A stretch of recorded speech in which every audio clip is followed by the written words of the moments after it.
So, hello and welcome to Spicy Reacts. We're going to react to a video from Moon. Um, Quick disclaimer though, this is not my video. I did not create it. If you want to see the original, the links will be down below. And the title is Neuralink is the worst thing ever made. Neuralink's recent showcase of their brain chip has made this new age of technology seem that much more real. In the oddly low quality livestream, a man who is paralyzed from the neck down is able to control a computer cursor purely with his mind. Nah, Musk that likens is it to crazy. telepathy. Wait, that is actually crazy. I do agree for this. Is able to control a Yeah, from my computer mic. cursor purely with his mind. Yeah, Musk makes likens sense. it to telepathy, but is it really the superpower he says it is, or is it a marketing term to hide the true implications of what this technology could mean? If you've seen Black Mirror or even really thought about brain chips, you'll know there's some dark possibilities associated with the idea, but as we've seen recently, Neuralink and other brain chip companies have been quick to focus on the medical potential. Hell no. It's obviously true that there's some amazing things this can do. Neuralink's latest livestream is proof of that. You can see the effect this technology is having in restoring the faculties and freedom that we take for granted, but that some people have lost. Playing chess, and so this is one of the things that y'all have enabled me to do, something that I wasn't able to really do much the last few years, especially not like this. That is so I use, cool. like, a mouse stick and stuff, but now it's all being done with my brain. If y'all can see the cursor moving around the screen, that's all me, y'all. It's pretty cool, huh? Actually, can you pause the song just for the audio coming through?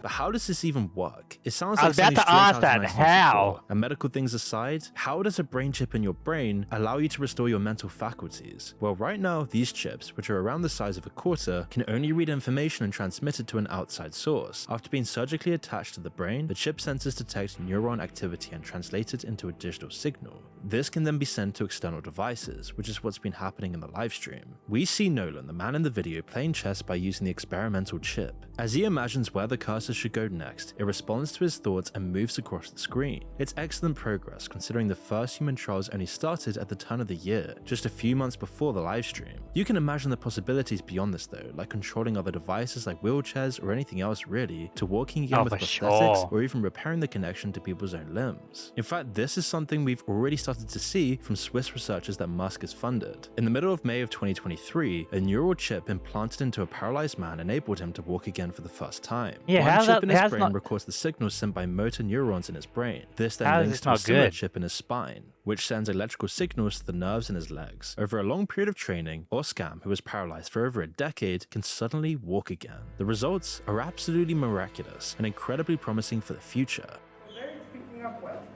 For more than a decade, Gert-Jan Oskam has been trying to relearn to walk.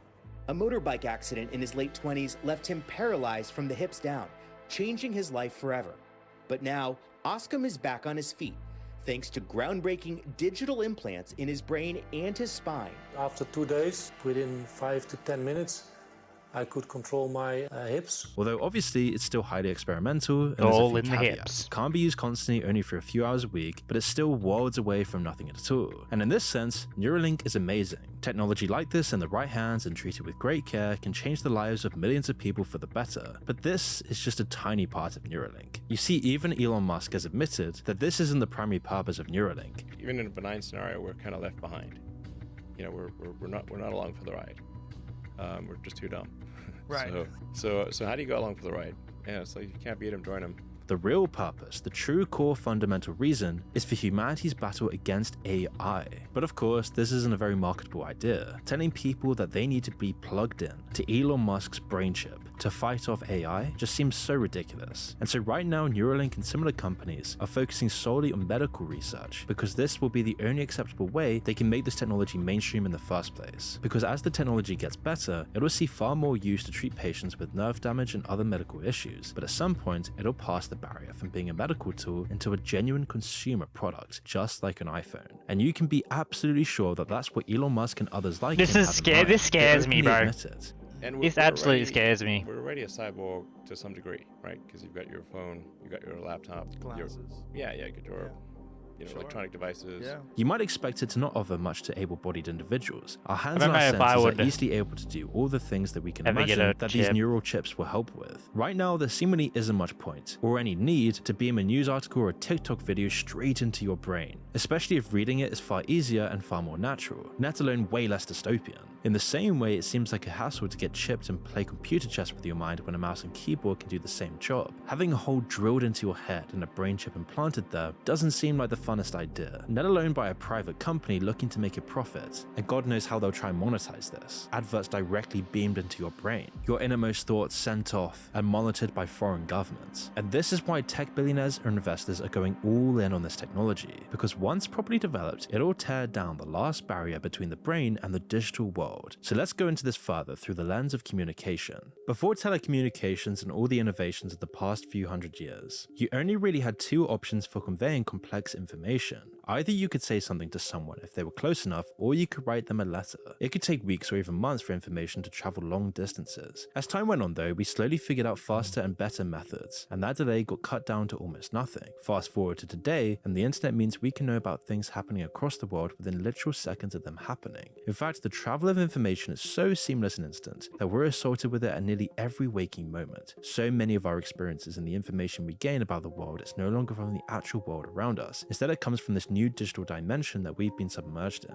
It still isn't a perfect connection though, as Mark Zuckerberg has lamented in his appearance on Joe Rogan. I mean, it's great to be able to make phone calls and video calls and all that. I mean, if you can't be with someone today, it's nice to be able to see their face, but when you're on a video call, you don't actually feel like you're there with the person. Some people might say it's good to keep at least one foot in reality, but that's not the future being pushed by the people with real control over the world. They want a seamless connection so they can have more influence send over it people's through. lives, and therefore make way more money. The further we go into the Very digital realm, the interested. more reliant we are on their products and inventions. Zuckerberg wants to make the illusion stronger and suck people in further through the use of virtual reality and the metaverse. The more immersive the experience, the more effective it is as a product. But Neuralink threatens to go one step further. Once they've solved the problem of giving information to the brain rather than just receiving it, that's the last hurdle to jump over. We'll be able to express our thoughts to other people and get theirs back within milliseconds. You would be able to communicate very quickly and with far more precision. Online content will get sent straight to your brain, and it will become like a sixth sense, enabling people to open up their minds and fully connect them to the digital world. This connection with the digital world isn't necessarily a good thing. If you thought people weren't really paying attention to the world around them before, this will be yet another step in that direction. At least today, there's still the barrier of taking your phone out of your pocket and everyone knows you're not listening. With the neural implants of the future, it will be pretty much impossible for internet addicts to resist being online 24/7. Apart from making people annoying to talk to though, this interconnection would only make the worst kinds of internet groupthink more common. It'll mean people are truly replacing I their own don't think thoughts you with mind information read. given to them by the internet. Our brains naturally take the easy route whenever there's an option. It's an evolutionary adaptation designed to save calories and prevent us needlessly wasting energy. But just as it can you? backfired in our modern world of junk food and cheap entertainment, it'll backfire again with neural implants. Easy access to junk food takes away the work you once needed to get that many calories, and it ends up eventually making the majority of people overweight and unhealthy. Around 50 years after the rise of fast food in the 70s, and the population is far weaker, more cancerous, less capable physically than they once were. And by doing the same to complex thought and cognitive skills, by giving people chips that do it for them, we risk the exact same problems. A world of people made dumber because machines do the thinking for them. Even if brain chips do make us smarter overall though, it won't even be close to an equal spread. This technology isn't going to turn people into supercomputers overnight, but it does have real potential to destabilize the playing field. You can imagine delegating parts of your thoughts to AI using these chips. You could use the chip to instantly work out how to split the check at a restaurant or recall specific details that you can't quite remember. Later down the line, you can imagine people storing their memories and things they want to remember digitally, then calling back to them later on using the implant. The International Monetary Fund has warned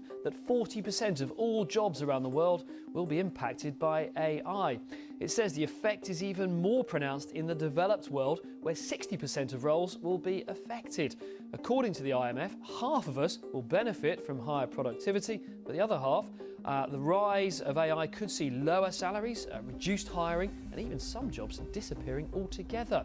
You can do a lot of this with your smartphone already, but as the technology progresses, it will give people who can afford it a leg up on everybody else, making their IQ be slightly higher at all times than the rest of the population, giving them a huge advantage in almost every field you can think of, further isolating the elites from the rest. Because obviously, all the benefits of this technology won't go to the many, it will go to a very select few Silicon Valley titans who can afford it, allowing them to become symbiotic with AI, all whilst the rest of humanity suffers the consequences of the AI revolution. Even when it does eventually become accessible to the general population, those at the top will have been ahead for years. For the entirety of human history, the difference between the rich and the poor has been limited to external factors. Things like a better diet, education, and an easier, healthier lifestyle make a difference, but we're all still human. Given the most powerful people of all faster and more effective brains changes this dynamic forever. It'll make climbing up the ladder almost impossible because all the people above you are just inconceivably smarter using a brain chip in their mind, allowing them to have access to tools you could only imagine. A lot of this still sounds okay when it's in the hands of responsible people working towards the good of humanity, but what about when that doesn't happen? Well, it's a sad fact that the world is sliding towards autocracy and dictatorship. As of 2022, over 70% of the world lives under some kind of dictatorship, a statistic that's still growing today. We're seeing this rampantly across the world, and even authoritarianism within the US itself. And as we've been warned by books like 1984, which we did a huge video on, which you can check out here, I explain that we're now seeing 1984 in our own world. Dictatorships are happy to exploit the tools of control that technologies give them, just like China or Russia's mass internet censorship, or their facial recognition cameras aimed at every street corner. As our lives get more and more intertwined with technology, the degree to which they can be controlled by outside forces only goes up. So what happens when we put technology straight into our brains? Well, there's a lot of disturbing possibilities. For centuries, authoritarian governments have dreamed of the ability to control the thoughts of their citizens. They could do it indirectly through propaganda, social pressure, and fear, but Neuralink and other technologies like it could make this a reality. Sure, we can only really read motor functions and basic commands that go up right now, but that's all gonna change very soon. To actually read our thoughts on a much deeper level, these chips and the computers they connect to need to be able to interpret what specific neurons firing in specific patterns actually mean.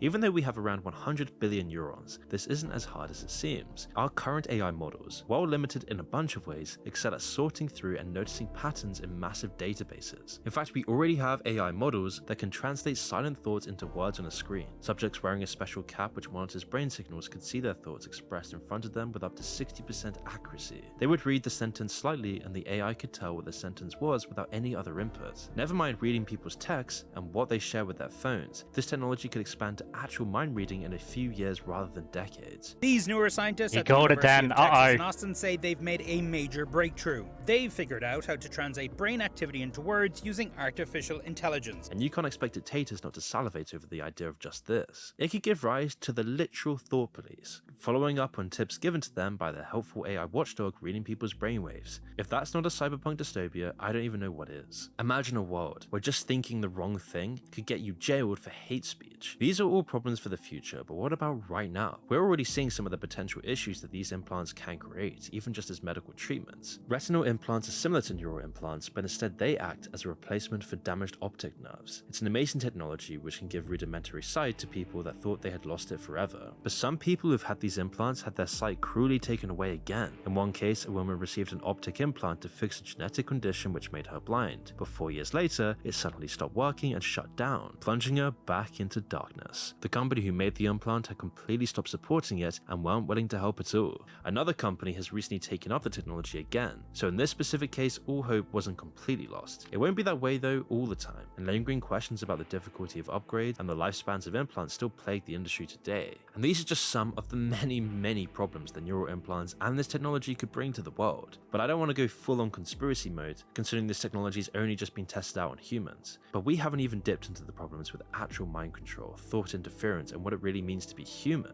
There's also other problems that we might not have any idea are on the horizon waiting for us. In our relatively free countries, we will be able to refuse the implant altogether. But how long can that last? We already saw the vaccine passports and how we were forced to have it by governments across the West. Especially for those of us who are unfortunate enough to live under real tyrants, that might not be the case. You might not have any choice but to have a government-mandated chip implanted into your skull. But even in developed democracies, we must be wary not to sacrifice any more of our freedoms for the latest technology, as we might never get them back.